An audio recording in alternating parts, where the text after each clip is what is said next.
கண்ணியத்துக்குரியவர்களை யாருக்கு அல்லாஹ் வசதி செய்திருக்கிறானோ அவர்கள் எவ்வளவு விலங்கு அந்த ஆடுகளையோ மாடுகளையோ ஒட்டகங்களையோ அறுத்து பலியிட முடியுமோ அவர்கள் அறுத்து பலியிடலாம்.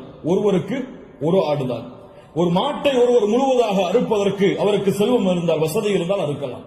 அல்லது அந்த மாட்டை 7 பேர் பங்கு கொள்ளலாம். ஒட்டகமாக இருந்தால் அவர்களும் அதில் 7 பேர் பங்கு கொள்ளலாம். இப்படி ஒரு ஆட்டை ஒருவர், மாடை 7 பங்காக வைக்கலாம், ஒட்டகத்தை 7 பங்காக வைக்கலாம். அல்லது ஒட்டகம் முழுவதையும் ஒருவர் கொடுக்கலாம், மாடு முழுவதையும் ஒருவர் கொடுக்கலாம். 2 ஆடுகள் 3 ஆடுகள் என்று ஏழைகளுடைய கஷ்டங்களை நீக்க அல்லாஹ்வுடைய முகத்தை நாடுபவர்கள் எவ்வளவு அல்லாஹ் அவர்களுக்கு செல்வத்தை விசாலப்படுத்தி இருக்கிறாரோ அவ்வளவு அவர்களும் விசாலப்படுத்தலாம். அந்த விலங்கினங்களுடைய சட்டம் என்ன? ஆடாக இருந்தால் 1 வருடம் பூர்த்தியாக இருக்க வேண்டும், 2வது வருடத்தில் நுழைந்திருக்க வேண்டும்.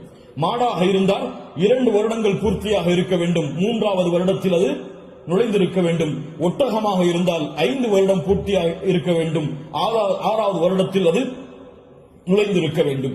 யாருக்கெல்லாம் ஒரு முழு குடும்பமாக ஒரே இடத்திலே ஒரே உணவை சாப்பிட்டு வசித்தால் அந்த முழு குடும்பத்திற்கும் ஒரு ஆடு போதுமானது, அல்லது முழு குடும்பத்திற்கும் ஒரு மாடு போதுமானது, அந்த முழு குடும்பத்திற்கும் ஒரு ஒட்டகம் போதுமானது. ஒரு குடும்பம் மொத்தமாக ஒரே இடத்திலே ஒரே உணவை சாப்பிட்டு இருந்தால், தனித்தனியாக வேறு வேறு உணவுகளை வைத்திருந்தால் அவர்கள் தனித்தனியாக உதுஹியாவை அவர்கள் கொடுக்க வேண்டும்.